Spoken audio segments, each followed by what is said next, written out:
नमस्कार दोस्तों, Jharkhand live news में आपका स्वागत है। दोस्तों, आपको तो पता ही है कि भगवान शिव को देवों के देव महादेव कहा जाता है।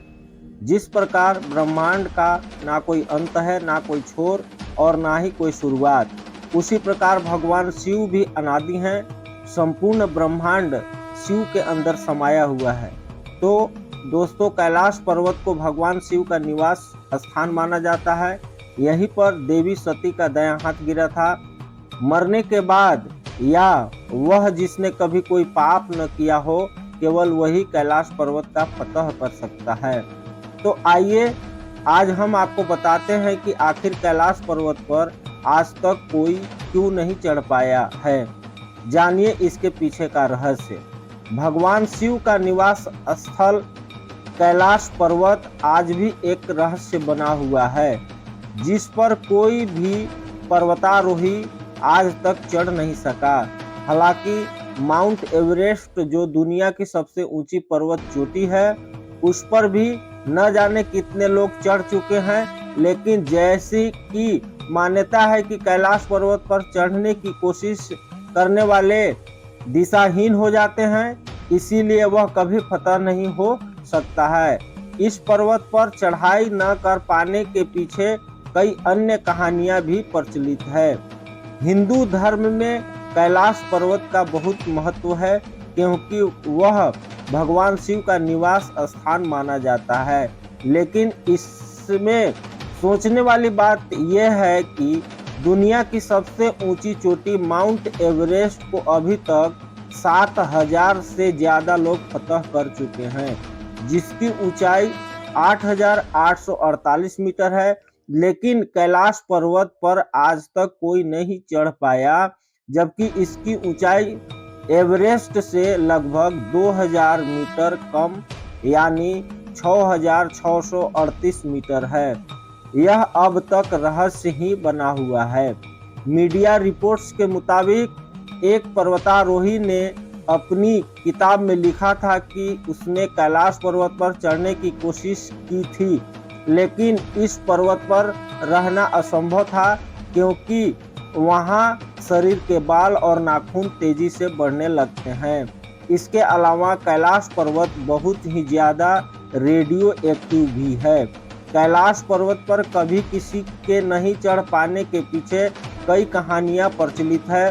कुछ लोगों का मानना है कि कैलाश पर्वत पर शिव जी निवास करते हैं और इसीलिए कोई जीवित इंसान वहां ऊपर नहीं पहुंच सकता मरने के बाद, या वह जिसने कभी कोई पाप न किया हो, केवल वही कैलाश फतह कर सकता है।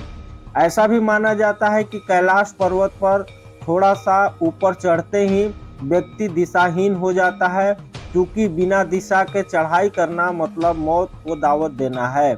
इसीलिए कोई भी इंसान आज तक कैलाश पर्वत पर नहीं चढ़ पाया। 1999 में रूस के वैज्ञानिकों की टीम एक महीने तक माउंट कैलाश के नीचे रही और इसके आकार के बारे में शोध करती रही।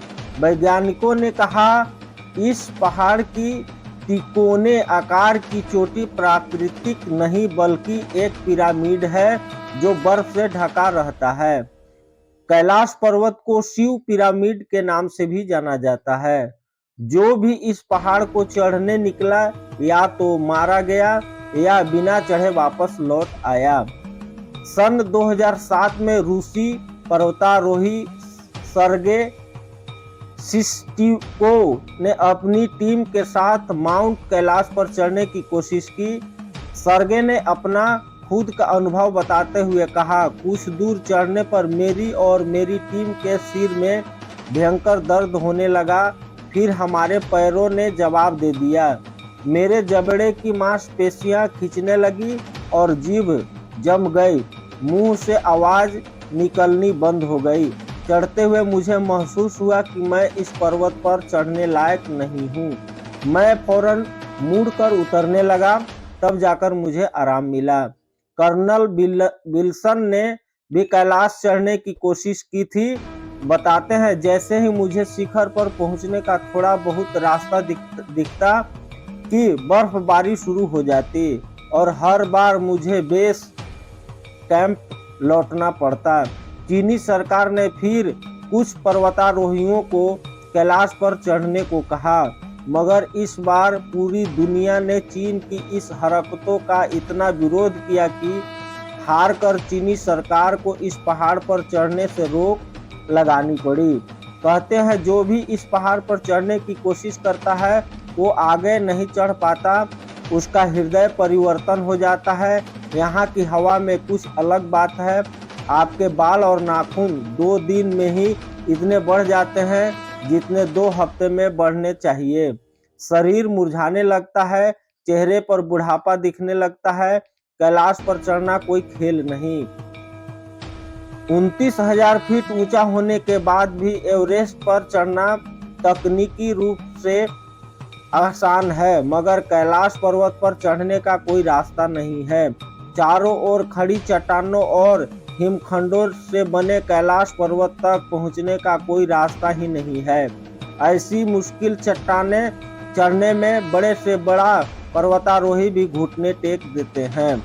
हर साल लाखों लोग कैलाश पर्वत के चारों ओर परिक्रमा लगाते आते हैं। रास्ते में मानसरोवर झील के दर्शन भी करते हैं, लेकिन एक बात आज तक रहस्य बनी हुई है, अगर ये पहाड़ इतना जाना जाता है तो आज तक इस पर कोई क्यों नहीं चढ़ पाया।